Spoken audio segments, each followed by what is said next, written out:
How was your evening, Chief? This is not good news, Albert. She needs to see him. Your turn. But you'll go with me? Say please. What? You heard me. Please.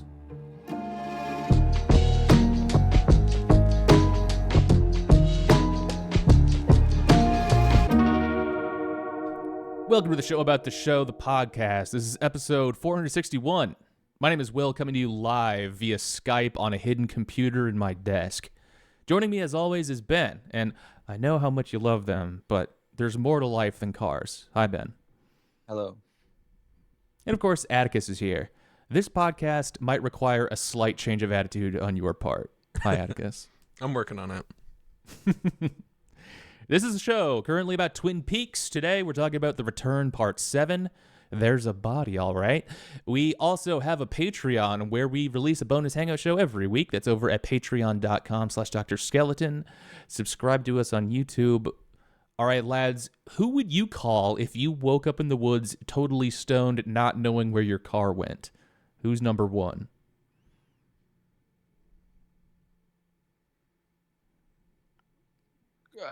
Car. The car. Call my car. These professional podcasters left a good 30 seconds of dead air and then just said car. You can probably call your car nowadays, can't you? I certainly can't.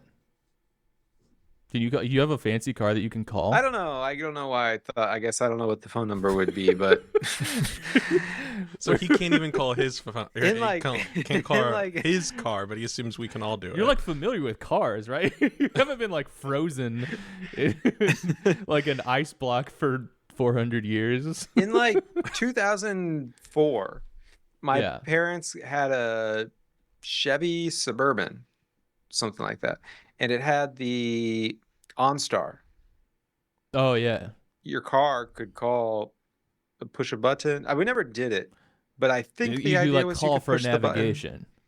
Yeah. I think, or help. I thought it was like help. You know, or like help, I'm just in an accident. Can you send someone? I think that's what it kind of turned into. I think it started out as navigation though. That I guess remember my grandfather's Buick had that, and I thought it was just gonna like automatically do it, but I asked him, we were like, oh, can we just have it? Because it's the first time I ever like was in a car with there's like GPS or anything, or what I thought was going to be GPS. So I asked if we could use it to get home, and he's like, yeah, sure. And then it like is it like ring ring, and like someone starts talking, and then you like tell them the address you want to go to, and I was mortified because we were like 2 blocks away, and also didn't want to just disrupt their day, whoever was working in that call center. They're like in the middle of something else. We're like, oh, why are you calling me? Yeah. I mean, you just it's like really close. Just keep going. You should be able to call your car, though, I feel like. I mean, I know you can't, but you should be able to. If your car can have Twitter or whatever, you know. Can we think of like Spotify. a use for that, though, Ben? To call your car? Yeah. Well, you've just woken up dazed in the woods, and for some reason you have your, call your car, come pick me up. You're calling. Okay. That second feature, I think, is doing the heavy lifting there. Yeah. Come get me. Come get me. I mean, that's you loop that in with calling the car. That's the main thing that you're calling the car. You could call the car and tell it to go do something for you. I think this goes hand in hand with the. To be I'm not clear, saying it's a you good thing. can't still though, right? Like you probably can't. You maybe you can. I don't have a fancy car, like a self-driving car. But if you had a self-driving car, you could call it and can you go pick up some milk? You would want to call it. You wouldn't want to just like press the button that says like go I get want milk. no app. You'd want to like go get milk. We want to de-appify stuff. This is what Atticus and I have been talking about in your absence, man. Yeah, like we want fewer apps. We don't want the bowling alley app. I don't want a car app. I want the car to be the car. And let's just pretend that the car is like off the table for who we're gonna call. Is there anybody else you would call? I think I would call Atticus. Be like, I would say, dude, where's my car? So I could say that. But do you know where you are? Maybe you should be calling Star. Okay. Excuse me, I need some directions. Yeah. Well, there was that old like number that you could like text questions to, right? Cha-cha. That's right. Yeah, Cha-Cha. I would call Cha-Cha. Say, What was where am Cha-Cha I? running on? What was the... I think it was literally like a service that someone was, I guess, I don't know if where they would look it up, but maybe someone else was like Googling for you. Like it was human run. Let's be real. I'm not calling anybody. I'm not calling anybody ever. You're just to be staying in honest. the woods. You're texting. Where's my car? You live in the woods now. If you have the alternative of things that you could wake up with, I wake up in the woods with a car but no phone. That's bad. That's useless, basically. But I wake up in the woods with a phone but no car. Great, fine. This is what I wanted anyway. I was kind of planning on this happening. My plan worked if I woke up in the woods with no idea where I am in a phone. Will, you're definitely my car call. Nice. Stranded call and car call. It's both of those two things together. But what are you going to ask Calling him? you twice. What's he going to do for you? Sometimes it's just good to like talk through something. And somebody who is not like immediately in that situation might have like a good like perspective on things. Like maybe like Atticus could be my Cha-Cha and Google like does moss actually grow on the north side of trees, which apparently is false. I always thought that like in a pinch, if I needed to know where I was going, look for the moss. Don't rely on that. People should know. That's not a reliable way to know your directions. Someone might have recently come by and spun the north side of the tree south. They rotated my oaks. Dude, where's my oak? Okay. As a trick. Well, that's great. So you're calling OnStar. Atticus is calling me. I'm calling Atticus. We will call each other. We're both in the woods, separate woods. And Ben's just chilling. All right, cool. I'm not chilling. I'm walking out of there using Google Maps on my phone. What if you don't? Okay, what if you don't have that? What are you doing in a survival sense? Cha-cha? Okay, you don't have a phone. Like you said, cha-cha. No phone. I don't need to talk to anybody. Now I've just woken up in the woods. Yeah, this naked. is like a Lost style situation, except it's the woods. What if Lost was in the woods? Yeah. Yeah. Lost. I guess I live here now. Not lost anymore. Mm-hmm. You're not lost if you're home. That's right. You're gonna outsmart being lost. I would simply wait for my enemy, aka being lost, to make the first mistake, and then pounce. Okay, this episode aired June 18th, 2017, Father's Day 2017, and this episode was dedicated to Warren Frost, our favorite Nepo dad himself. He died February 2017 and played Doc Hayward. This is directed by David Lynch and written by David Lynch and Mark Frost. Jerry Horne wakes up in the woods extremely stoned from his last bout of drug use. He calls Ben, frantically claiming someone stole his car, and he does not know where he is. Early contender for fit of the episode in the very first shot. Stomps and on stage. Yeah. And this was immediately promising.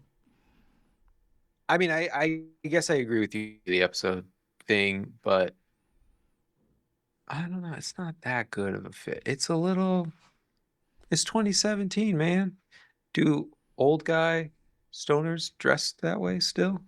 Maybe. I mean, I probably. think so. Yeah, I think for sure. But they should something else. Do something else. It's a little old. It's a little boring. What was the 2017 fashion? It was like, I feel like Drake was really big. Well, you don't have to do 2017 fashion, but you got to do wearing like a the long T-shirt, like this swooping T-shirt. You got to do the 2017 version of an old guy stoner. He's kind of dressed up like if Bill Cosby was like pretending to be a stoner, ironically missed you, dressed up Ben. as a. Okay. Yeah. Wait. So okay. Really quick, I want to hear like. So I said this is a promising opening of the episode. I'm coming into this episode, I think similar to Atticus. We were both we've been kind of down on Twin Peaks these last couple episodes. Oh, interesting. It's been a bit of a drag for us. How were you approaching this episode? Where are you coming into this with? Well, I came into it after watching the other 2 episodes back to back, but I liked I didn't really remember these episodes. I mean, I remember the kind of continuity of the story, but from the very first time I saw them, these weren't like baked into my head or anything. But I really enjoyed the previous 2. I had a good time with them. And bit of a spoiler, kind of down on this episode. Very interesting. Okay. Atticus, am I right in thinking that you're kind of coming at this from on your back foot, maybe? Yeah, I was like, prove yourself, episode. Mm. Earn your space. Earn your space, dude. Okay. At the Twin Peaks Sheriff's Department, Hawk shows Frank the pages he found in the bathroom door, which he discovered were 3 of the 4 missing pages from Laura's secret diary given by Laura to Harold Smith. One of the pages details an encounter Laura had with Annie Blackburn in a dream, where she told her that the good Dale is in the lodge and can't leave. Another page details Laura knows it isn't Bob, which Hawk sees as evidence that Leland found and hid the pages during one of his visits to the station, likely when he was being interrogated for the murder of Jacques Renault. Hawk is puzzled by the claim that Cooper could not leave the lodge, as Harry himself saw Cooper leave the Black Lodge with Annie. The only explanation that whoever left the lodge was not the good Cooper. Frank tries calling Harry to ask what he thinks, but decides against it after learning Harry's condition has gotten worse. I guess I appreciate an expository scene in Twin Peaks like this. Like it's a little bit of a reorientation. We saw that one scene in Fire Walk with Me. Mm-hmm. Interesting. I guess we get some brothers calling each other in these first 2 scenes of the show. Makes you think perhaps the brothers are the titular Twin Peaks. Damn. Or maybe not. It didn't have me thinking that. Maybe there are many Twin Peaks in this universe, so to speak. Man, I feel I like what they're doing with Frank and Harry. I mean, like, I miss Harry. I miss is it Michael Ontkeen? Is that who played Harry, or is it somebody else? Anyway, I miss Harry. And I think he retired like well before like this, and so he just wasn't acting anymore. And Robert Forster is like a awesome presence, and like has like the cozy vibe, and like kind of is good at filling in that same role that like an older Harry could have. And then the phone call that he's having, it's touching.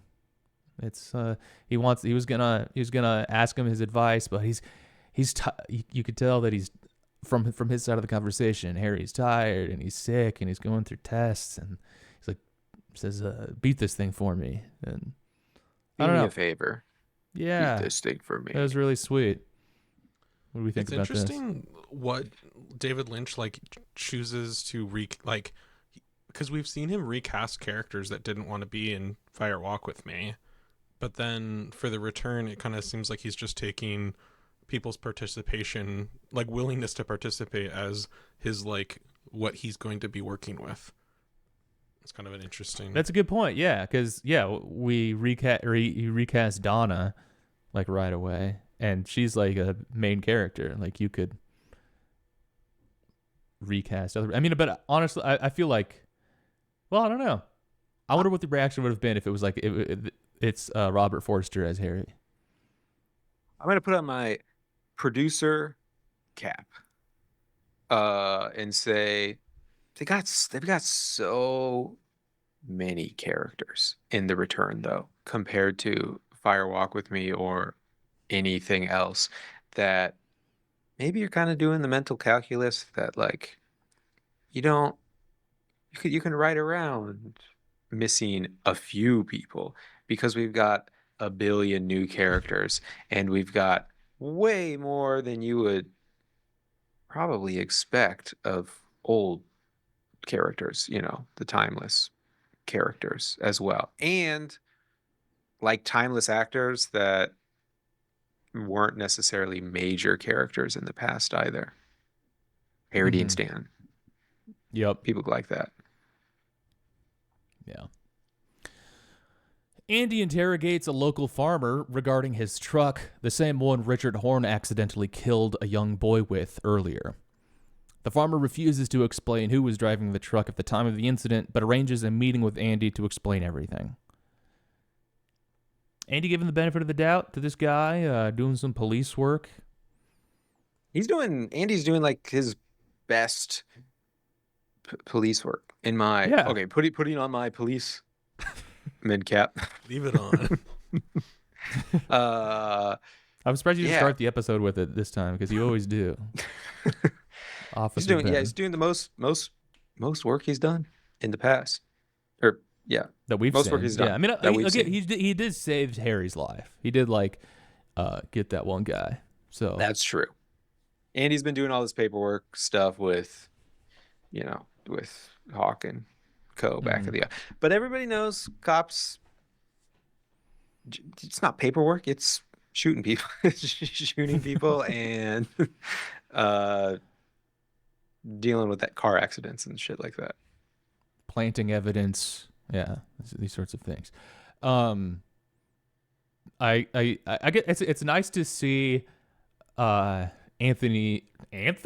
Why did I call him Andy? Where did that come from? Oh my gosh. Andy not treated as like a total clown necessarily. I'm defensive of my boy. He's my boy a little bit. And he's not like Cooper as Dougie right now, where like he would need to be, guided through an interaction. He's like he's displaying some emotional intelligence by like, okay, we won't talk here. We do need to talk about it. Like, I'll give you a chance to like meet me about this later. It's keeping like understanding to like sort of de-escalate. I think that's cool to see Andy in that mode, even though it didn't really work out for him this episode. Okay, here's the Skype scene. Frank Skype calls Doc Hayward, who is off fishing. Doc recalls that he brought Cooper into the hospital because he was acting strange. An hour later, he saw Cooper leaving intensive care, fully dressed and with a strange expression. He ponders whether Cooper was checking in on Audrey Horne, who was still comatose after the bank explosion. This was great. Yeah. Yes.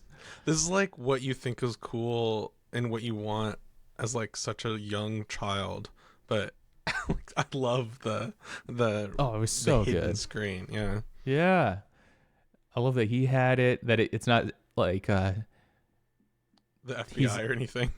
Yeah It's a sheriff.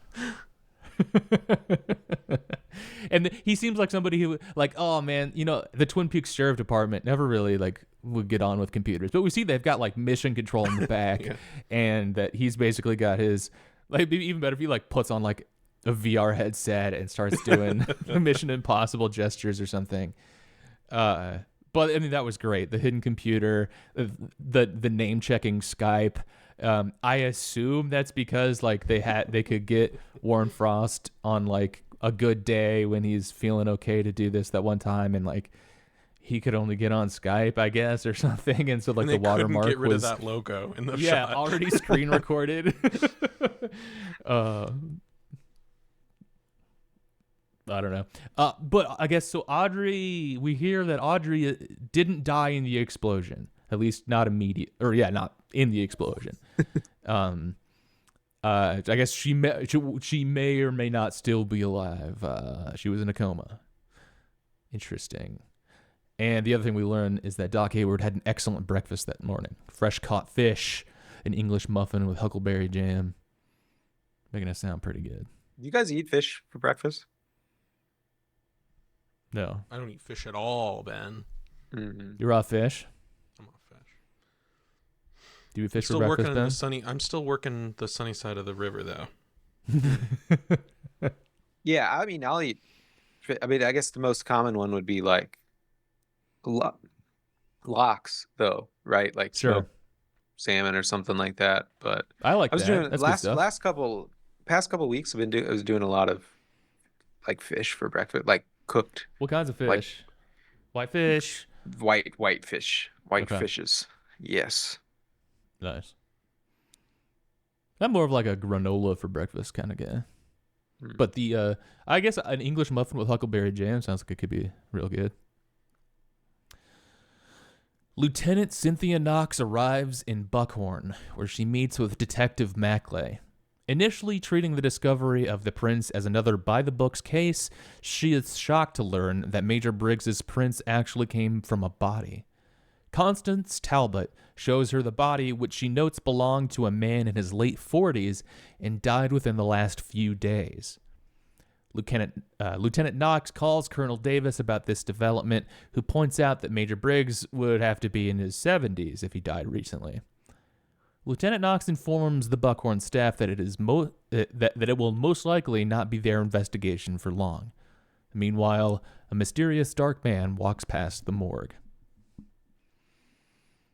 I mean, I'm going detective mode on this scene as it's going, and I'm like, oh, but that couldn't be that. The timeline doesn't match. He would probably be in his 70s if that was Major Briggs, and then he just says that immediately after. Nice. I would have asked who that person was. You know, the mysterious person. I would have whipped my head around. And instead of If you were like the Mackley or the yeah, Cynthia or not Cynthia Knox, Constance Talbot, yeah, if I were her, I wouldn't like. What was that, boss? I would like. Holy shit! We need to grab that person. They're on their way to kill someone. There's something. Okay, and the dark figure, who was kind of that was cool. That was very. That was like. Lynch still has it, like the uneasy, that felt some vintage Lynch stuff there. But that was the same guy as like who was in The Cell by Matthew Lillard, I think, right? That's what the fandom thinks, or I guess like following that link told me. My what I do is I can't stand the ads on that site, so I just copy and paste everything, and so I don't have any of the links going, and so I'm just speculating. Yeah. What's going on with Matthew Lillard, by the way? I want to know more about him, and also the glass box stuff. I could stand to have more info about. Check back in. Let's see a little bit. Were we supposed to kind of put together that was, or was it supposed to occur to us that body is Major Briggs? You think? It hadn't really crossed my mind, but I wasn't really trying to think about it. Okay. No, I mean, honestly, I don't think I even remembered that from my first watch either. So I got to say, I hadn't been thinking about that until this episode either.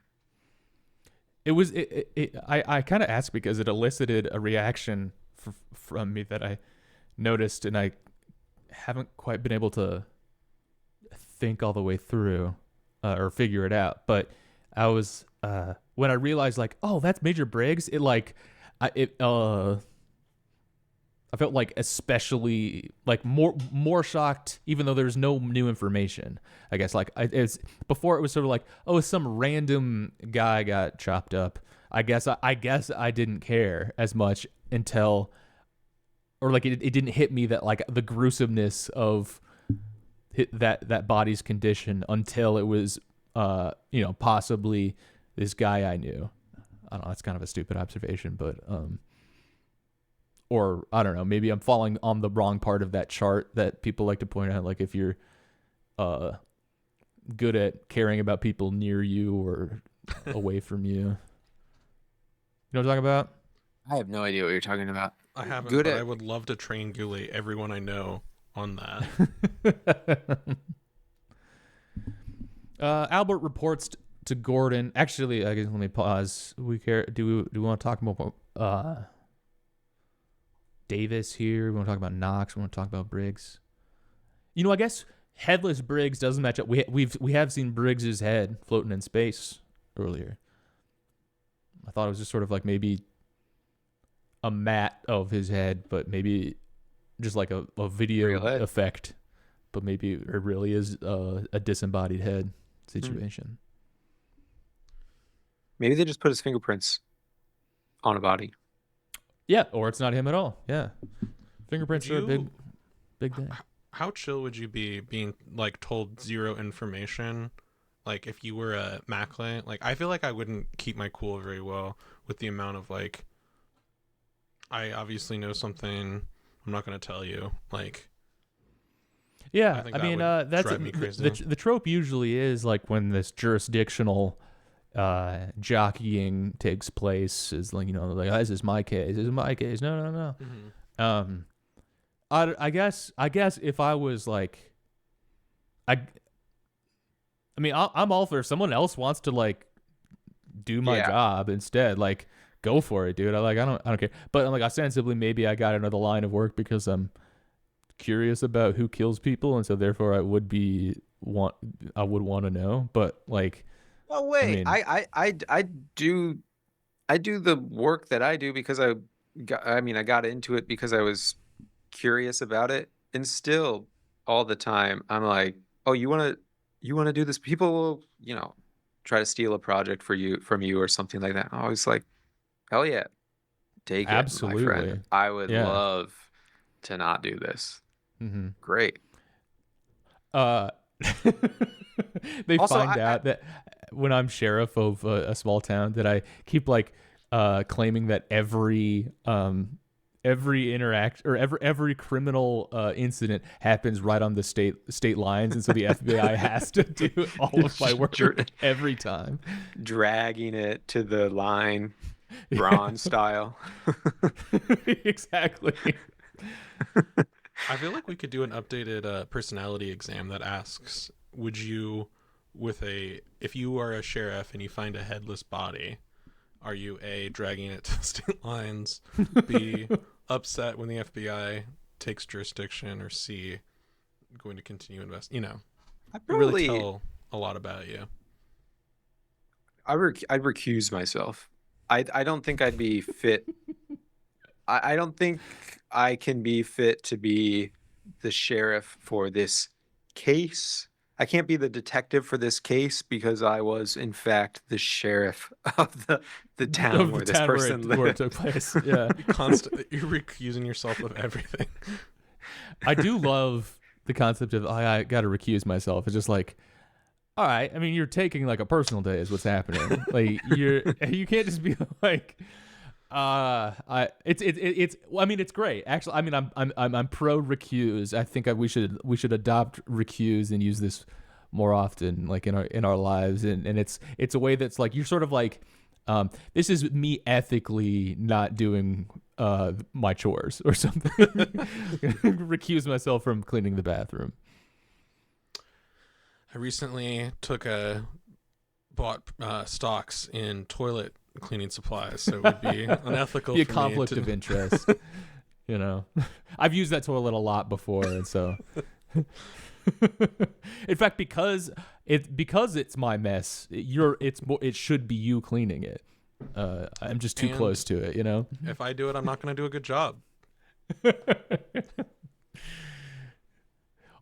We need a new flavor of weaponized incompetence that's weaponized like legalese. Yeah, doing tort reform on my wife. Albert reports to Gordon that he could not get a word in to Diane about Cooper before she cursed him out. Gordon and Albert meet with Diane and a younger man at her apartment where she coldly receives them. Gordon explains they need Diane to come to South Dakota to identify the imprisoned Cooper as they suspect something is wrong with him. Diane reluctantly joins them. Do you guys, I mean, I think I know the answer to this, but do you guys have friends who ever treat you like this? Give you the big fuck you as you walk into their house? I think No. I'm not strong enough for that. Even if I came, like I know you guys, and if I came to your house and you were that cold with me, for want of a much stronger word, if you were that cold with me one day, I'd like go home with my tail all the way between my legs and be like, I guess well, I it's. guess I can never talk to them again.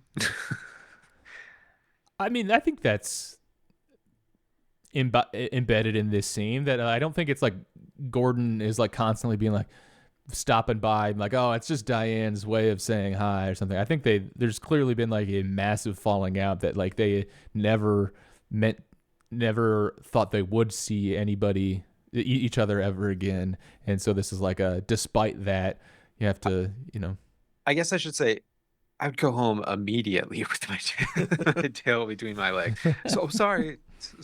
I thought I could kind of figure it out just for 60 seconds so that we could solve this case. But I'm really sorry. It was my fault. I shouldn't have talked to you.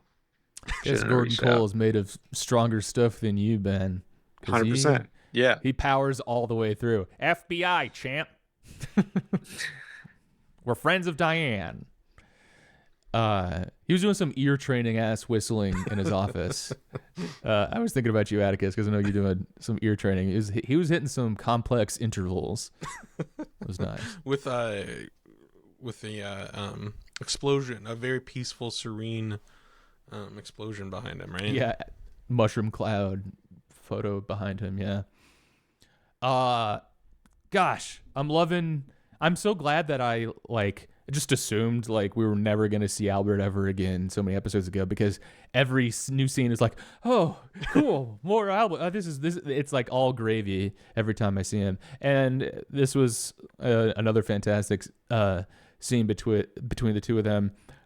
Albert absolutely calls his bluff on his hearing bullshit, because Gordon's trying to like get out from, you had to get cursed out by Diane and standing in the freezing cold rain. I don't really want to have to go confront her. And when he finally realizes like, wow, I do actually have to do it. He's like, will you come with me, Albert? And Albert says, say please. And then What? He tries to get away with that. Like, you heard me. Please. That was really good. He's the god. And Laura motherfucking Dern. She's serving a nuclear look. She's giving mother, I believe, is how you would say this. She's awesome. She's so cool. I love Laura Dern. And she's so good in this.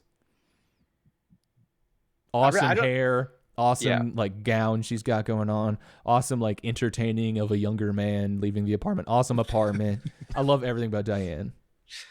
Interesting. What do you mean The younger guy thing is interesting. That's what I'm most excited about. Hope we get to see him again. Is this supposed to be Diane? Is this supposed to be a real hair, or is it supposed to be a wig? I feel like it's supposed to be a wig. Or I mean, I don't know. I think so too. It looks like a good wig though. I only ask. It's like an art thing. I don't know how to. Yeah, I don't know how to. It's an art thing. You're right. My reason for asking isn't. I'm not asking about the show. I'm asking as if she was a real person, because I see I see a lot of people like that, mostly women, not to gender it, but I think that's the case. I do see a lot of women and like older women in the city, and I kind of want to ask, is your hair supposed to be real or is it a wig? I Oh, recommend gotcha. you do that. Because it's So cool. It's cool. You're kind of either on, way. you're I kind of just on want to your know. Diane shit. If you're seeing a lot of older women in the city, I mean that's Yeah, great for yeah. you. Yeah. Thanks for having me over. By the After way, it was a good weekend, but I've got one question. Is that supposed to be a wig? Like in an art way? Do you think you're doing it. You're doing a thing, right? this is a bit? You're dressed as a Yeah. bit. Do you think Diane has always been like this way, or is it? It feels like No. she's turned on a dime into this life. Absolutely. Like a year ago. 100%, yes. Yeah. Another kind of she is this person because she is in New York in this scene. Totally a single woman moves to New York at age 65 and then goes through the stages that people go through in their 20s. Hence Sorry, are the you saying Laura Dern is looking 65 years old? No, in but this? I'm saying she's You that son kind of a of bitch. person. She's that kind of person. Okay. I mean, I mean, to your point, Atticus, like I do think, yeah, I get the feeling that they were all probably really close at one point. Like when Cooper was around, and like Cooper and Diane and Gordon Cole had like a great relationship. Like they were probably always at each other's house eating dinner, sort of thing, and that maybe. Then something happened after Cooper's disappearance. Maybe they didn't look into it hard enough, or something, or like it seems like Gordon fucked her over somehow in some way, and she has been pissed off ever since, and like has never let her anger cooled. That's the kind of vibe I'm getting. She seems like she could absolutely nurse a grudge for as long as it takes. I admire that ability. Yeah. And her performance in this is just so great. Love Laura Dern. On the flight to South Dakota, Tammy shows Gordon and Albert her analysis of the imprisoned Cooper's prints. Though they are a match, someone at the prison had to reverse the prints to get it. Not only does the Cooper in prison say the backwards word ye rev, but his prints are also backwards. Gordon praises Tammy's hard work. And admires her nails or whatever, just some hand bullshit as well. He's a this little piggy on Tammy. I feel like he needs to be told not to do this little piggy on people. The backwards FBI prints, HRs. the backwards prints thing has gotta suck. Like, wouldn't I feel like that's the kind of task I would get on my first day as a detective. Like, okay, go take this guy's prints, and then you bring it back, and they're like, this fucking dumbass did the prints He backwards. scanned him in I'm like, no, I backwards. did it. His are backwards, or maybe that's what they're doing. I convinced. I didn't do that. They're backwards. It's something paranormal going on, obviously. He's got backwards hands. So I guess Tammy must have made the connection, like these prints. She matched the prints, but with her PDF abilities in the last episode. But she must have matched them in reverse. So she saw prints and it looked close enough in reverse. That was good enough for her. I think that's interesting. I feel like that would, I mean, great work on her part because like they're following this lead. But like to me, that would be like an automatic disqualifier. It's like, well, this isn't a match because like they're just like fundamentally so different. But be able to see through that. She's just doing control F, print, and then looking at it a Pinky long finger. time. Yeah. And then typing it in backwards. We had a listener tell us, like, we were making fun of like her inching around on the PDF.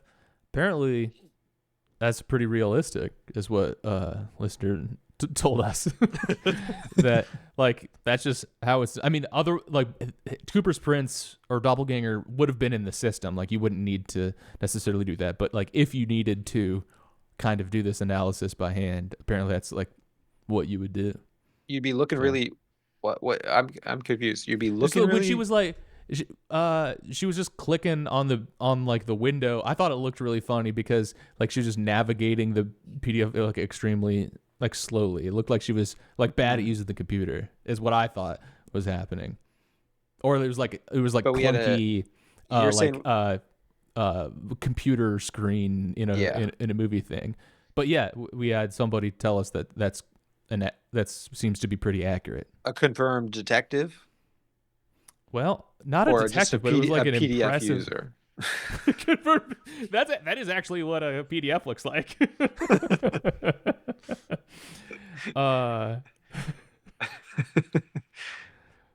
If you give me 2 seconds, I'll be able to pull this up, or maybe I won't. Did I screenshot it? I think I screenshotted it. Can I ask, it was like can I some ask a dumb production thing? Do they do they have an actor use a Mac OS and open up a PDF viewer and inch through it, or do they do the entire screen thing in post somehow? I think it's usually all screen replacement. So like in post. But I mean, would that's they what. But I guess even if they do that, like, do they recreate they it? animate it. Yeah, I think. Yeah, you like. It's animated. It's not like in After Effects or something. It's not like somebody just did a screen recording of. So you, even though it's well, I guess it depends. I guess it totally Mac OS, depends. Yeah. And then well, I guess you would just screen record that. Yeah. Interesting. But even that sometimes, like they did that. There's like that horror, like Screen Life movie that came out in the last couple years, and it was like all just screen recording, but it was all animated. Like anyway, like, okay. There was not. Yeah. They just recreated the OS like in After Effects kind of thing. Okay, it was a former biometrics technician who chimed in, to tell us. Biometrics technician. Yeah, Okay. Sometimes it really is about scooting an image around. There you go. Sometimes you got to scoot. Biometrics technician. Is that a doctor? I don't know. Please don't attack our listeners' bona fides. I'm not attacking. I just like to learn more. Are you a doctor?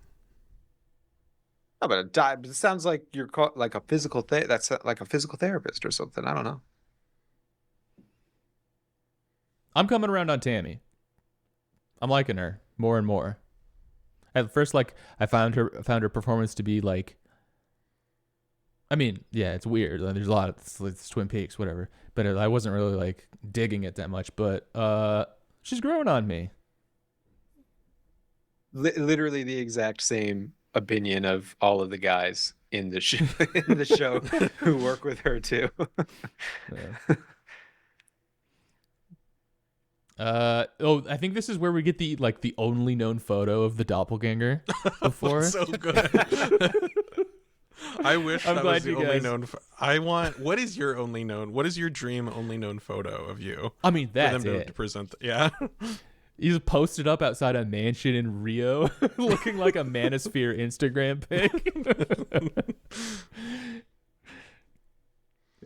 That's the only photo you have of him. What are you talking about? I watched that Louis Theroux documentary this week. About the I did Manosphere. too. You did? Wait, What'd you think? Yeah. What is this? I mean, horrible, right? Obviously, but he did a good job. I was oddly not. Well, okay, you know Louis Theroux, right? I know who he is. Yeah. Okay. He's got a new documentary out, and it's about like the far right influencer type guys who are Oh, like a Dubai guy. yeah. Okay. Yeah. But like yeah, like red pill style guys, I guess. Yeah. As in like a Andrew white Tate. guy that goes to Dubai, not a native You're not Dubai guy. That's not what you think. Like the demonym of the folks who were born in Dubai are. Dubai guy. At the naturalization ceremonies, all right, you've taken your tests and you've you've gained citizenship. Now you're officially a Dubai guy. No, I don't know. He's done better work, I think. Well, I think it's a tough. It's weird to do a documentary about these guys just because it's like things move so much faster or something. He didn't really get their asses in a way that I was hoping, and it wasn't quite as You kind shocking. of let them get their own asses, but it's like not as satisfying when they get their own asses because they're doing that. Any 2 minutes you watch them, they will have gotten their own ass. Yeah, exactly. Like they were always always on camera and always performing in it. That I never really thought that was like. I mean, they're coming off as like exactly as they want to. Anyway, like you're again. He's not really getting their asses. And honestly, like I don't know. I guess I was already. I didn't know who any of the people were in the documentary, but like I wasn't like terribly shocked by any of the behaviors. Like, there's stupid people saying stuff online, I guess. I'm like way more shocked by the neighbors stuff. I don't know. That one like really got me deeper. That like, oh my God, people are like this. Even, which is weird because like those are still like a lot more normal, probably like all to a person, significantly better people than like these mongoloids that make up the manosphere. But like, I don't know. It did seem like a little bit like to shock people that are like older people who haven't heard of it, you know? Yeah. Like, where it's like, this is just like the sewage of the internet that we all are aware of. Yeah. I guess like, we've known that there are people who just think women aren't real people for like a long time now, but I guess that's new. Whatever. Diane arrives at the prison where she meets with the doppelganger. Diane asks if he remembers the last night they saw each other, which the doppelganger quickly states was at her house. Easily realizing he is not the real Cooper, Diane becomes emotional and shuts down the meeting. On their way out, Gordon tells Warden Murphy to keep Cooper imprisoned until he hears from the FBI. I guess, okay, let's come back to the prison break here because we should talk about Diane and doppelganger Coop. Can we do a legality check here? Remind me on what basis they're holding Cooper and what habeas corpus FBI who? agent can just go like, I'll let you know when I'm done with him. Just indefinitely keep. I thought about that too, but I'm also I bet that's happening. I mean, it is definitely happening. But just a very casual like FBI director, like I'm headed out, keep him. Hold on to that guy. Yeah. I mean, Laura Dern does a great job in this scene. She has this like creeping horror that really shakes her in this. And I mean, doppelganger Coop still with like the slowed and reverbed thing that seems to only be happening in this interrogation room or whatever. I thought that was kind of interesting. He's not like talking slow and deep outside of that room. It's like only through that intercom or something. So I don't know if it's like a literally just like thing. a bad chip. He's what's it called? Code switching. Switching. Yeah. When you're to being horrify interrogated this by the person. police, your eyes turn black and you sound like a Beelzebub. Like that's like a good. That's what they want to hear. On their way out, Gordon tells Warden Murphy to keep Cooper imprisoned until he hears from the FBI. Outside the prison, Diane tells Gordon that there is something missing from this Cooper that makes her certain that it is not the Dale Cooper she knew. Gordon asks her what happened when she and Cooper last met, which she states she will tell him about some other time. As the doppelganger is led back to his cell, he tells a guard to tell Warden Murphy he needs a meeting with him in his office about a strawberry. You know, I'd like to know more about the, you know, I assume we'll learn more about with the last night between Diane and Cooper. And it's still a cool effect that Twin Peaks has where we're like, I feel like we're always seeing a side story running parallel to the story we would see in a more conventional telling of it. We just kind of drop in on like this heavy, deep lore that we only really found out that she existed like for real, for sure, last episode. And there's so much, she was such a central piece of like the Cooper vibe in the original run of the show. I hope we find out that it's like something incredibly stupid, like something corny that he was doing like before the doppelganger took over, that he's like having her transcribe like tapes and tapes of him saying really dumb shit from the Great Northern.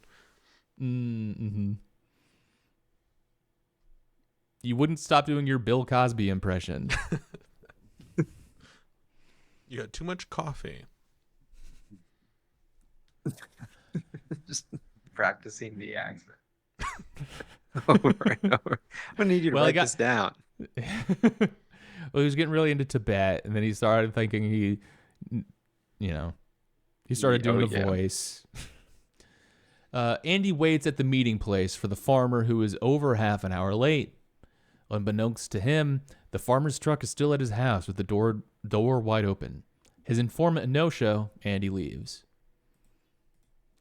We just talked about Andy's like probably fake Rolex situation, so that was kind of fun to see that pop up here. Not that like I can tell what like a real or fake Rolex is, but I think that's the backstory about the actor there. What do you do? How long are you waiting for your informant? Half an hour? 0 minutes. Depends on my leverage on my informant. You know, that is a wise answer. I'm probably showing up fashionably late to let them know that I'm the one in charge. to remind them that I'm the one in charge. I'm remembering you joined the podcast late today. Was that a message? It does not give that effect. If you think that's what's happening when you show up late. I think half an hour, Andy, that's pretty generous on Andy's part, but like that's probably about what I'd give it in his situation. Did you guys ever have classes at Iowa, or I guess like any collegiate experience where there was no teacher that showed up and there's a ripple of rumors about the rule that if they don't show up in 15 minutes, you can go home? Yes. You guys are like adults paying like a lot of money to be here. So like, it's really funny to like, we're allowed to leave it. It's like, you can go whenever. Yeah. Just not show up. Yeah. The doppelganger meets with Warden Murphy, who threatens him with a gun. The doppelganger informs him about the dog legs. One was in his trunk. The other 3 were sent out to people who could pose a threat to Warden Murphy if anything bad were to happen to the doppelganger. When Murphy asks the doppelganger how he knows about this, he names Joe McCluskey. Murphy puts down the gun and asks what he wants. The doppelganger requests a car for himself and Ray Monroe with, quote, a friend in the glove compartment, end quote, that night. He tells Warden Murphy that he will never see him again and no one will ever hear anything more about Joe McCluskey or Mr. Strawberry. So he's got some major leverage on the warden here. And as far as like, you know, a secret jailbreak goes, I don't know, springing a guy from the joint by like involving everyone who works there, and it doesn't seem very discreet.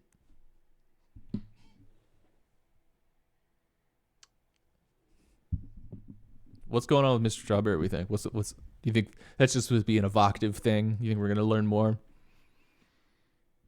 It sounds like something that we'll just hear, but it's a pretty cool name. I'd go by Mr. Strawberry. Yeah. Yeah, it could.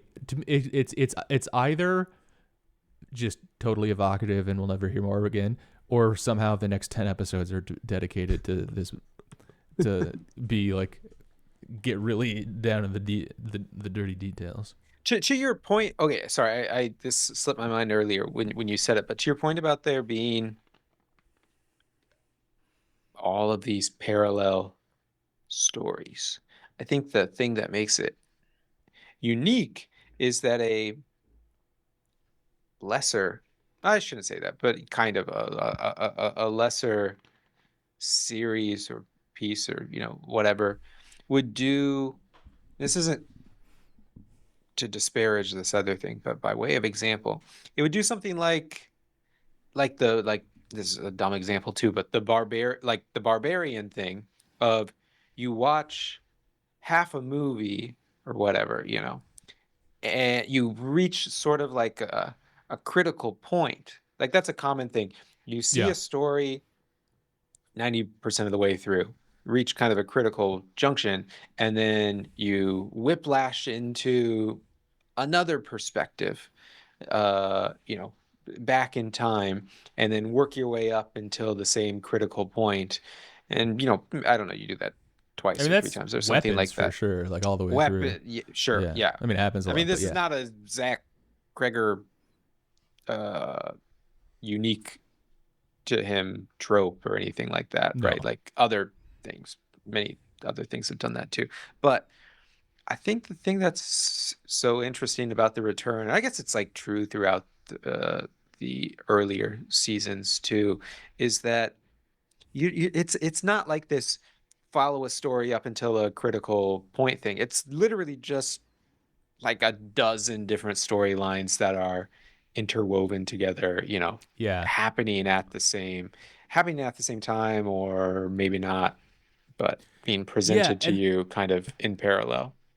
Yeah, and absolutely. You still drop out of them and then come back to them later because there's so many storylines. And it's very much sort of like stepping into the rivers of different stories instead of it like being this like tightly like this is all going to converge in this really like neat way or something. And especially in like it doesn't do that in like an episodic way either, where like maybe in again, for want of a better word, like a lesser show, you have two kind of parallel stories that seemingly don't have anything to do with one another, and maybe they converge in like a physical sense at the end, or maybe they just converge in like a thematic sense. But that thematic thing, like that doesn't even happen in Return episodes most of the time. Yeah.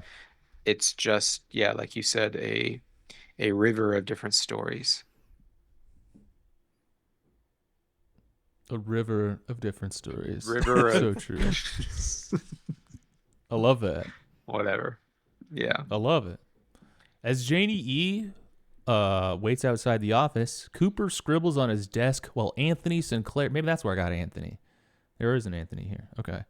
While Anthony Sinclair tries to find out what he was talking to Bushnell Mullins about. A group of 3 detectives come in to ask him about Dougie's car, just as Janie E. comes in to retrieve him. Janie E. ends up holding the bulk of the conversation for Cooper.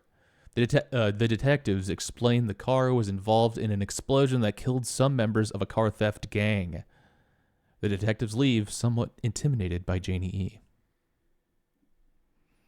3 detectives. You don't see that very often. 2? Common. 1? That's true. Sometimes. Like 3? a Never. trio? What's going on, you guys? Well, it's a common cop dynamic. You've got good cop, bad cop, and designated driver cop.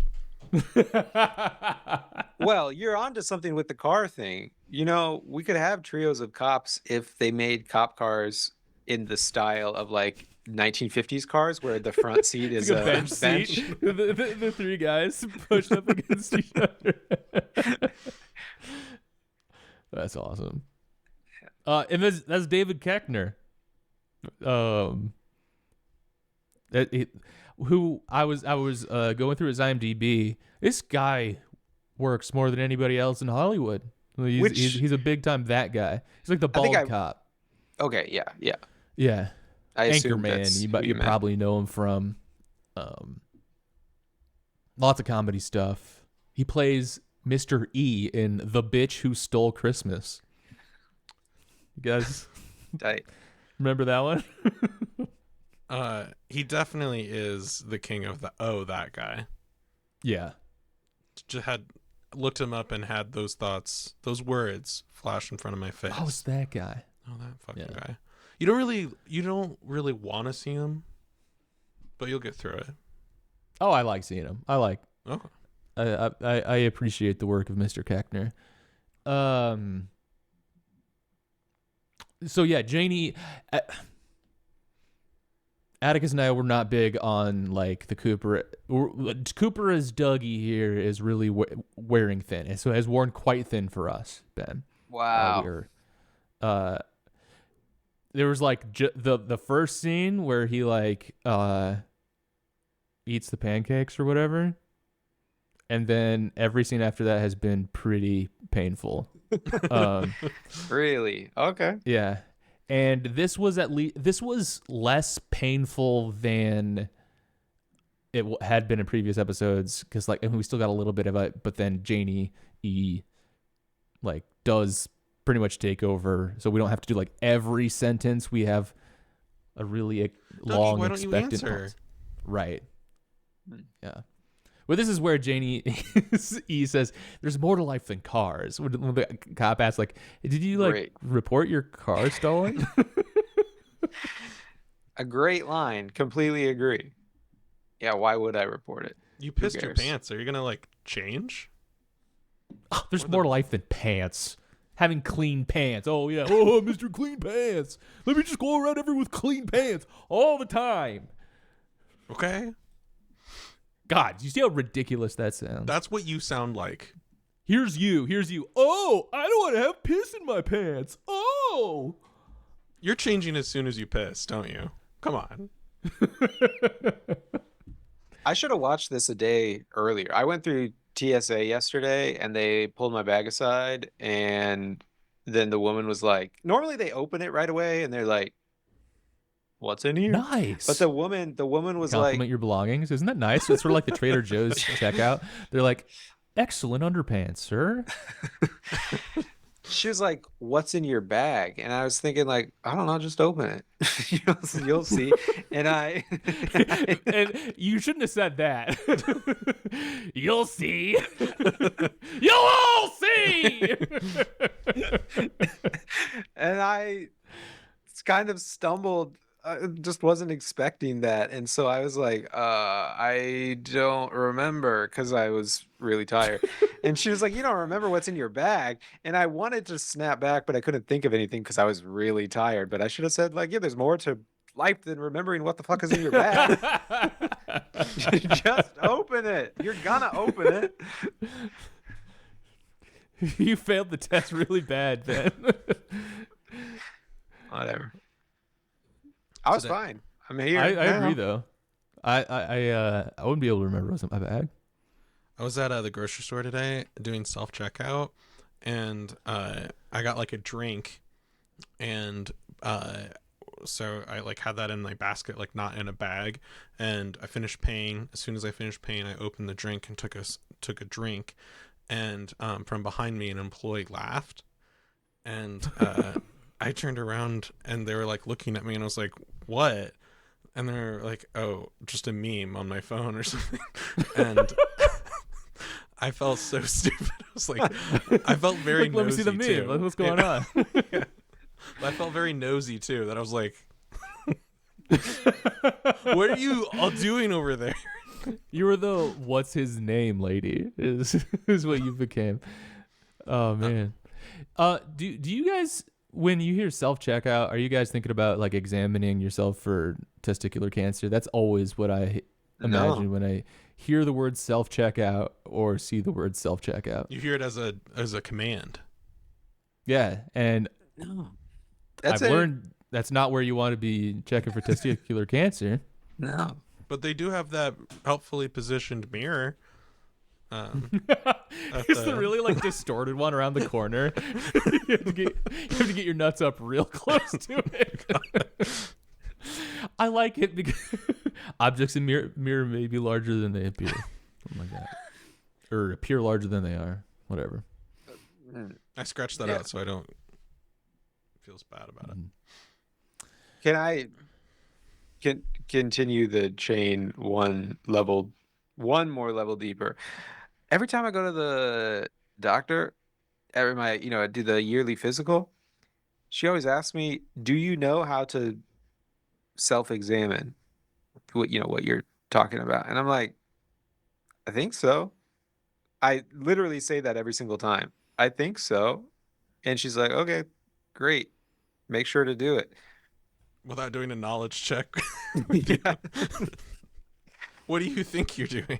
Well, I don't know. What are you supposed to do? I mean, I know what you're supposed to do. It should be what kind of question is that? It's too easy. I think it's You it's asking too easy. me, yeah, it's like making me think I'm missing a step or something. I mean, yeah, exactly. That's how it feels. Yeah. Why are you? And you Why know are you about asking? the whole like the thing, right? With it, and you're like, I think so. Yeah. Yeah. With yeah. That's Okay. bad, right? Like, how many of them are there supposed to be? I don't know. Like, what's the? You know how many there's supposed to be, right? I thought I did. Oh man, I got my buddy good in high school. With do you know? I think I've told this one, but I guess it was like look at nuts day in class. I don't really not sure, but there was like the old like projector slides or the transparent thing went on, and it was a diagram of a From the guy. side. It's like kind of head on a little bit of like, but the guy's like cradling his nuts, and it's like a drawing of it, but like this is how you're supposed to like check for testicular cancer, and like the proportions were really funny. Like the guy would have been like incredibly well endowed. Like if this was like true to Like life. Tiny hands. Yeah, so like this is like get huge nuts, and my friend was like, "Holy shit!" because his nuts are so big, and I'm like, "What are you talking about?" And that's why I'm so proud of my like presence of mind to hit him with that. That like, and I also knew like in the moment it's like sick. We're like 14, and this is gonna like ruin him. It's gonna stick in his psyche like forever. As the couple leave the building, Janie E. tells Cooper that she's settled the gambling debt and notes that they will be using his jackpot money for Sunny Jim. Ike the Spike suddenly approaches them with a gun drawn. Cooper immediately springs into action, grabbing Ike's arm and sending it to the ground where it harmlessly fires off a shot into the pavement. It's kind of like the FBI guy who did the flip at the club kind of thing. It's my favorite video of all time. You know what I'm talking about, Ben? I know Adam's laughing at it. With the Okay. gun. Oh. With the gun dropping out. Yeah. Of course. What's not funny about it? I know, that's so funny. All right.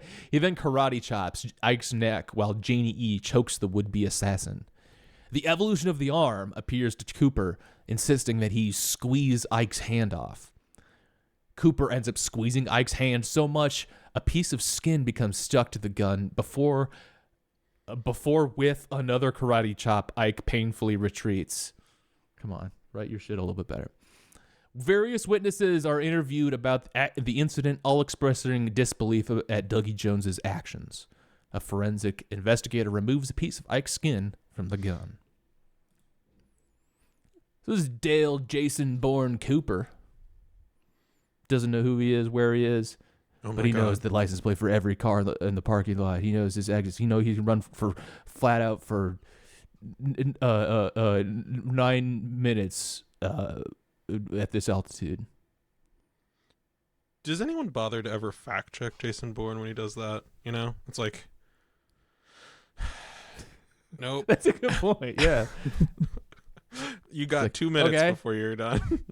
Yeah. It's like, I clocked everybody's high. I know where the exits are. I know everything. All right, man. Like, what's the blue car? The license plate, like right there. J. No. Oh, I did this Well, one this- last week. Yeah. I know the most likely Here's place all I the could get a exits gun are. is the semi truck up there. Okay, go get it. He's out there trying to yank on it. He's doing the Tim Robinson. He's trying to like pull the push door like there at the. He knows all his exits. But Oh yeah, my you God. got Ike with That's the Dale judo Cooper. chop. He sprang to life. Judo chop. Is that really? I thought judo's the grappling one. But it's just Austin Powers thing. Oh, Okay. okay. Say judo chop. But yeah, I guess yeah. Summary says this is a karate chop. Mm. I guess I wasn't expecting Cooper to be able to pull that off. He had some moves in him. Well, teach you in FBI school, right? I mean, he seems to be insanely fucked up right now. Yeah, or he something. can't really walk though. You know, Yeah, they teach you how to piss presumably at some point in FBI school. FBI school. Muscle memory, Yeah. muscle memory, though. You know. Do you think he would still have more reps of pissing than judo chop? You think? Some things come easier to some than others. Okay. There's some really remarkable day for night filming in this scene. It's totally bizarre but delightful anyway. Like there's this floating power window, or like like a little circle of exposure.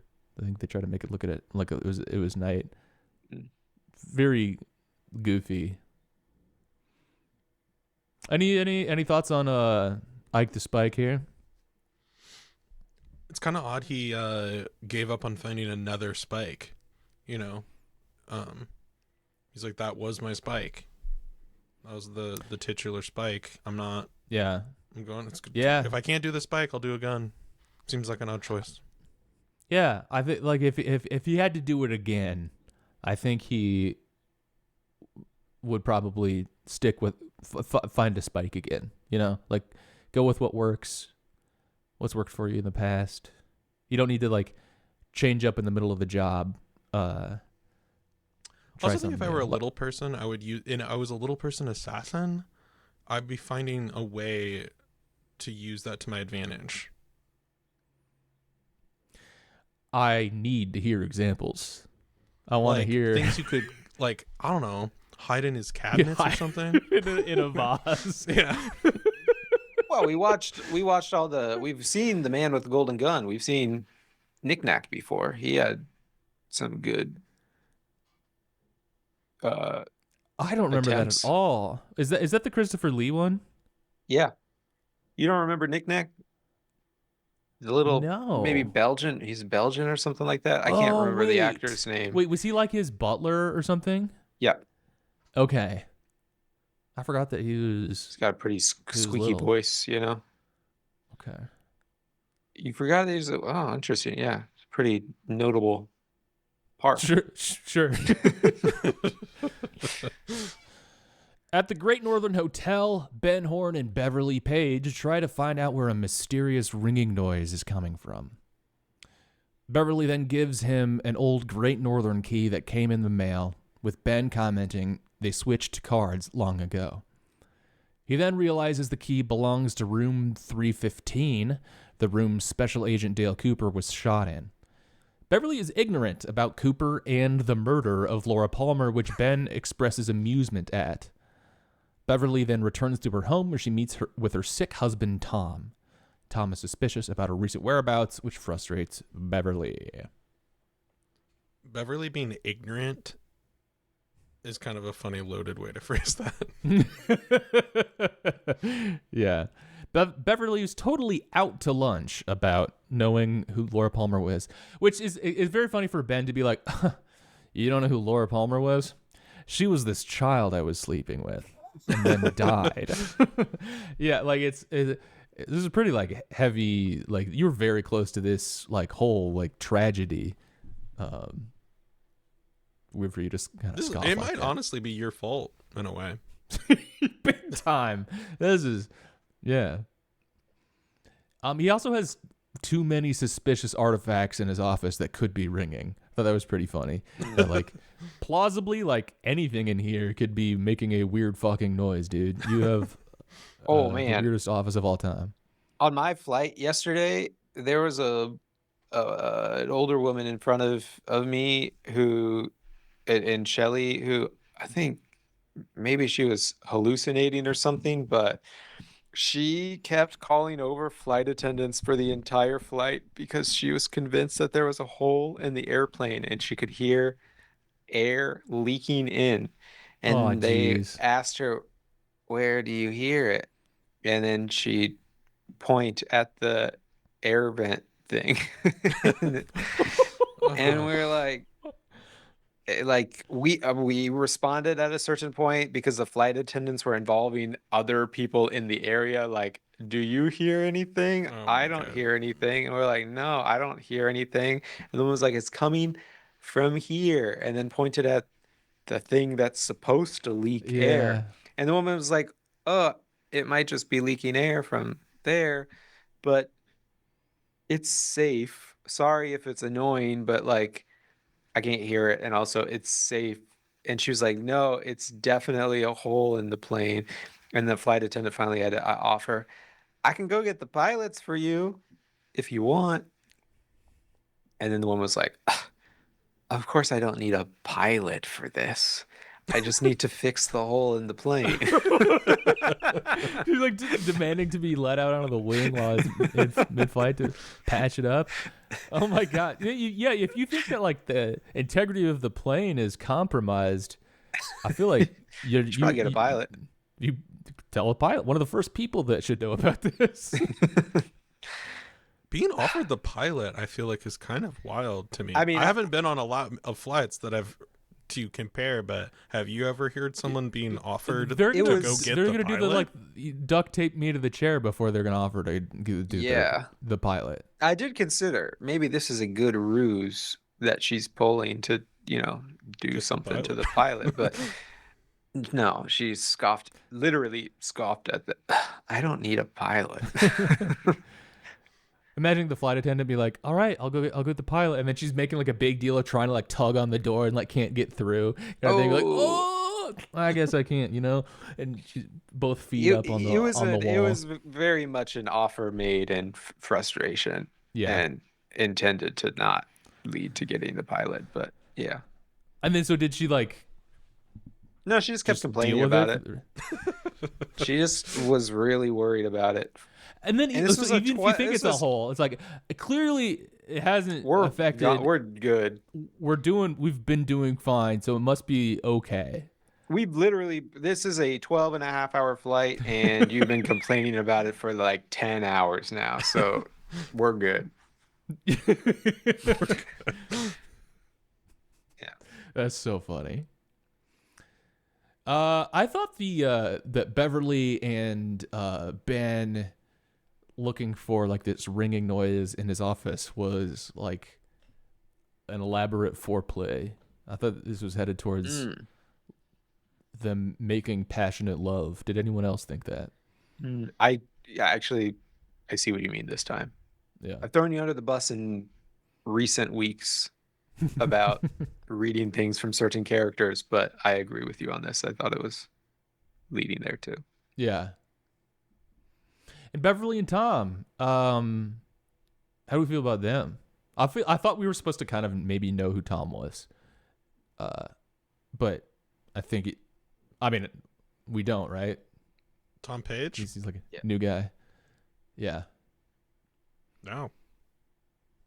Okay. I was primed to be on Beverly's side here, I guess, because like I bet caretaker fatigue is probably very real for her, and then like getting like questioned, like that, like automatically, it seems very suspicious in a sense. Seems annoying. She really lays into him though. Like, "Don't fuck with me, Tom. Just because you're sick doesn't mean you're gonna fuck with me." It's like you bald-headed bitch on the IV over here. Get off my fucking ass, dude. Tom is probably the worst in every way, you know? There's probably something just fucking that sucks about him He besides probably being... deserves it, right? Like, it doesn't work that way, but, like, maybe in this case it did? I don't know. So I did leave the scene feeling a bit conflicted about who Whether you to should be shout at rooting Tom. for. At the Roadhouse, after all the customers have left, a man sweeps the floor while Jean-Michel Renault tends to the bar as Booker T and the M.G's Green Onions plays. Renault receives a call about 2 prostitutes he sent to a customer, only to learn that the prostitutes were 15 years old. He denies any responsibility for wrongdoing. An extended peanut sweep musical interlude here. Sad scene because you realize, oh, we're not going to get a song at the end of this episode. We're not going to get a performance, I should say. Right. Song. Yeah, I mean, I expected like, oh, we're gonna get 2. We're gonna get it. Like, we're getting. There's a good one coming up. There's a good one coming up. I don't know how many episodes, but okay, it's coming up. Cool. I don't really know how to phrase this, but like, Green Onions is a famous song. Why? It's not that good. Vietnam, probably. He was on the Vietnam soundtrack, I believe. the government issued CDs that they passed out. Correct. Okay. Yeah, you know, the one they played on the radio when you're the radio guy and you turn on the radio every day. Folks, it's another day of the Vietnam War. Let's listen to some Creedence Clearwater Revival to kick things off. Green I mean, Onions I guess is good, though. Yeah, is it? I guess it's really simple. It's more. I guess I haven't listened to it in a long time, and it like and this song or this scene makes you really listen to it. Usually it's kind of like in the background for something, but this is it's almost the whole song. I didn't notice how like the tempo is real all over the place, in it, and I'm surprised. Like, did it go? Were people listening to this kind of music? What, I don't know what my question is about this song, but it's just surprised me as a song that's like so famous. Like, it doesn't have any lyrics, which whatever. I don't know. There's lots of like, neither does well, I was gonna say neither does Hallelujah, but that's like a big time lyric. It's like neither does, yeah, Beethoven's Ride of the Valkyrie or whatever. Yeah, there you go. Yeah, I don't know what I'm doing. Jean-Michel, he was bragging about his straight A students. Gross. He's a gross guy. Imagine he receives a lot of fucked up calls if this is a sample. Yeah. Yeah.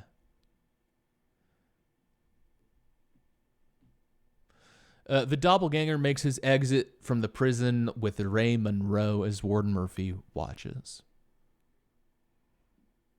What did he say? Something like it's like the cheap rental. It's the beige rental right there. Mm. I don't know if I could like identify a rental on site unless it has like a weird license plate. But like, oh yeah, it's the rental outside. I wouldn't know what to look for. Beige helps. Yeah. The friend in the glove compartment, it's a gun, right? That's what you think. That's what it means. That's how I took it. Okay.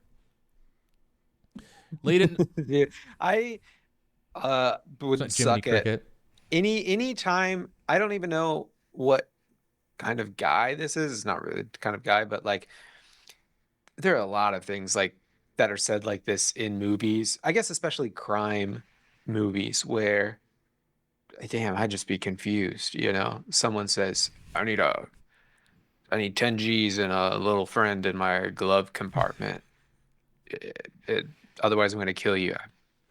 Could you explain what you mean by a little friend in the glove compartment? I don't really know. Or how often someone in a movie will look at you and nod, and you're supposed to take that to mean a very elaborate next step. Yes.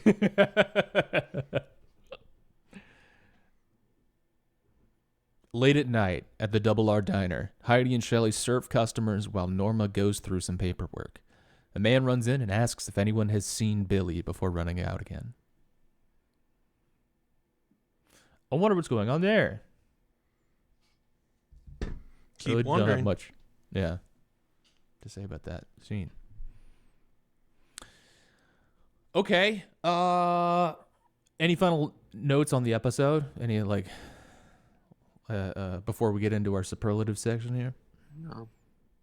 No, I Banda. So sad.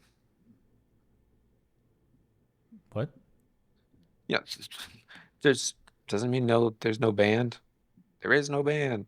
You know the Mulholland Drive thing. It's been so Whatever. long. I really need to rewatch. Yeah. So sad. Gotta have it. Let's go to a different club. Let's go to a club that's open instead. Just make a new one up, David Lynch, for this. I guess other Mulholland Drive connection through only our podcast now, though, is that we talked about the Manosphere documentary earlier with Louis Theroux, who is cousins of Justin Theroux. I guess that's the same name, but they just pronounce it. It's real.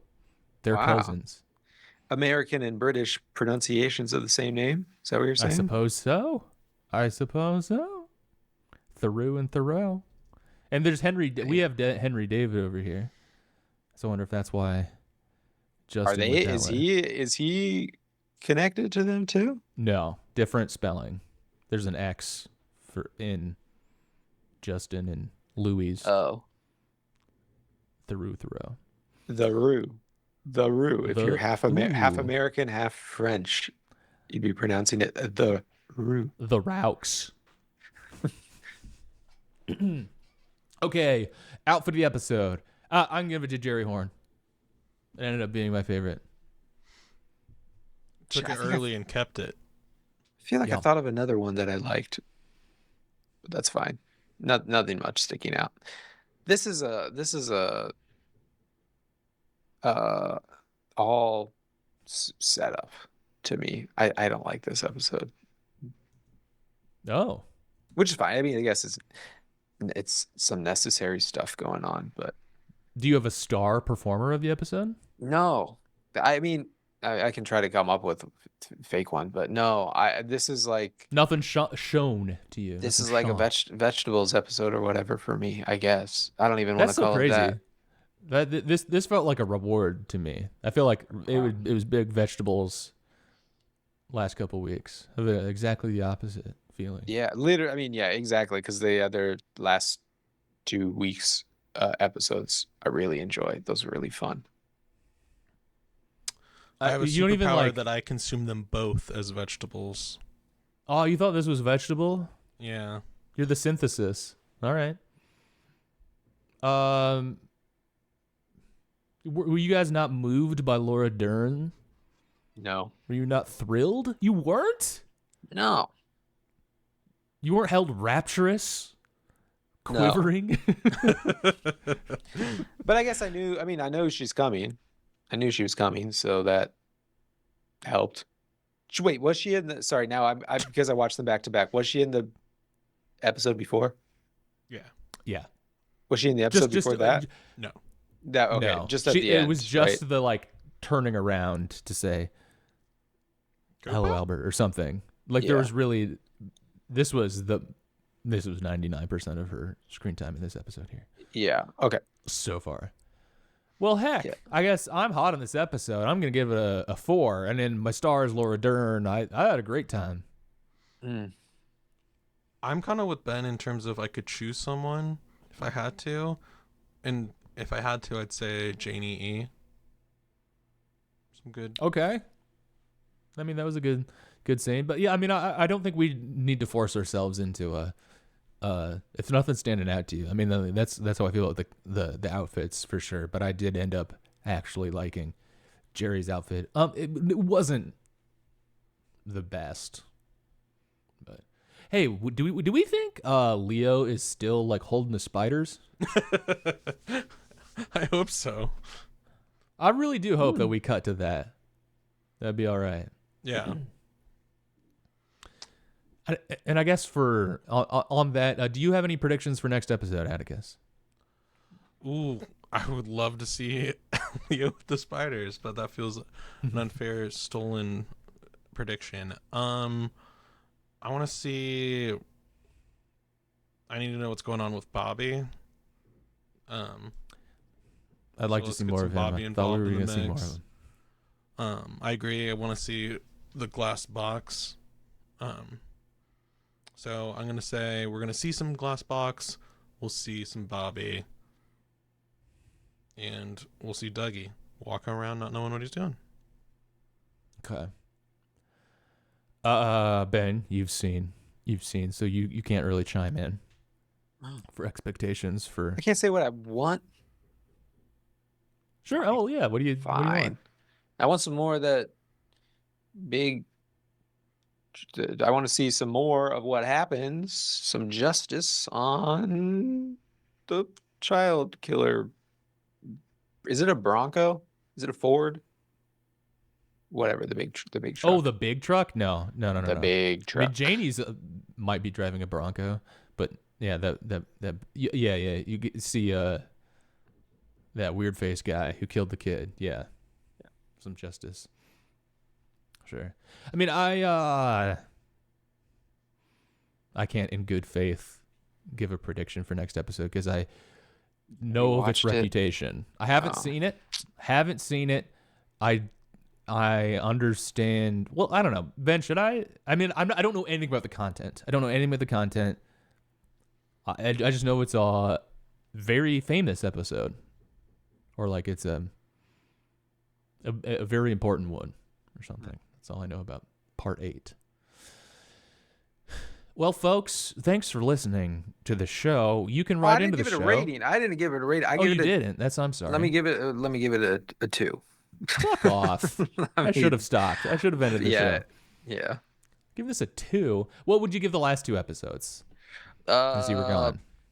A 3 and a 4 in that order.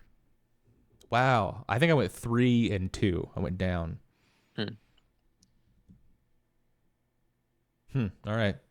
Well, right into the show, Dr. Skeleton's Art School, gmail.com. Comment down below if you're a biotechnician, forensics expert, or otherwise. What's that mean? Biometrics technician. What's that mean? Yeah. What are you? What does that mean? Or if you have another cool job and you just want to like share what's up, and if you wouldn't mind someone taking your project, even if you do like your job. I don't think you're a doctor, to be clear, too. In a respectful way. Oh, to our listener. So don't tell me they didn't. Yes. They didn't.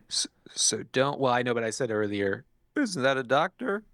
Trying to make a dumb joke that doesn't really make any sense. Biometrics technician. I mean, that feels that feels like a very like they're definitely not claiming to be a doctor with that. No. It's like somebody works in a lab. In my mind, I thought it'd be funny to say biometrics technician is a doctor because you're a technician of body stuff, like a doctor, like a therapist or something. But it doesn't make any sense because it's not what biometrics are. Well, so too bad you didn't get that joke off. Yeah. Don't tell me that because I know it. I'm back in on calling people doctor outside of medical contexts. I've decided that's where I'm at with this on the issue. What's up, doc? Style? No. I mean, like, I think it is Dr. Jill. It is like show some people should be saying doctor.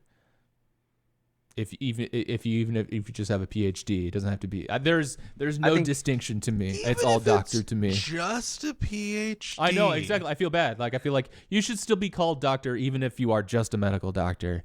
But it's honestly mostly for academics. That's my new take.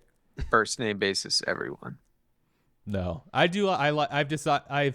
I've sat with it long enough, and I think I'm like, if this is where I'm arriving. I like the honorifics, and I like a gradation in honorifics. I like a bit of a hierarchy, and it's. I don't think it doesn't. There's no extra value on you if you're higher up the chain on the drop down. You think it's a pure hierarchy? Everything falls onto a hierarchy? No, I think that this though does. That I like that you can have different titles. I think is really what I'm getting at. I think maybe there should be a lot more of them. I would love that. And so I they want a weren't in a special hierarchy, one. they just a lot of them. Like some people, like attorneys will say Esquire and stuff. I think that's cool. I think that's fun. I mean, like, I get the instinct to be like, fuck off, and like, yes, yeah, probably. But what if we all could have like a cool little thing? Or I mean, I'm still down to like speak Chinese. Then you should speak Chinese then, because they kind of do that. A lot of people call. I mean, I'm not saying an everyday. Well, maybe an everyday conversation, but like, I'm salesperson Wong or something like that. You know, I'm teacher Roberts. Well, I don't want it just to be job. I don't want it to be job. I like a. But that's how you give people. You know, it's a way to give everybody, kind of give everybody one, and have some diversity in it. You know. That is nice. Because in the other ones, in English, it's mostly the gendered ones, you know, which is very boring. Yeah, it's too bad. Yeah, we don't. I just like doctor. We just need more doctor type names. Would it help if we got like Lord involved, Knight? No, no. That is a third way though, outside of the gendered stuff and the career stuff. You could just have, social status, whatever. Yeah, okay, I don't want that either. I do want, it's like certifications. Like I want any sort of certification. That's really what it is. Like I think if you're forklift certified, you should get a certain like kind of name. Sort of like it's kind of like a dungeon master type level is what you're talking about. Like you're like your class fifth like a karate belt on black belt Ben. Yeah. And you're something like that. Beginner white belt. Yeah. Will. Like I could have like my like part 107 FAA certification like exemption. Like that would be like a, which I've let it lapse, so I actually can't claim it. But can I get one for having on a high words per minute I can type? Yes, I think that's awesome. Yes, and it would be WPM. That would be the prefix in the drop down. Ben, what would you be? Let's see. What would we get for you? Black. Well, I guess I don't have it yet. Future black belt. Oh, future black belt. Future. I've said it multiple times. You can't say that's not on me. That's on you. That's on you. Bro, you think you're black, dude? I've said black belt multiple times so far. This one's on you. Okay. I don't know. Actually, I don't know. I don't really have any skills. You got plenty of skills. You would be B&G. B&G. For Bong Bong. That'd be you. Oh. You're defined, but you have a little dog. Sure. I know. Today you would have old laptop. That would be your prefix. I assume everyone's stopped listening at this point. So thank you for listening. Ben, hit him with the catchphrase. Check in next time.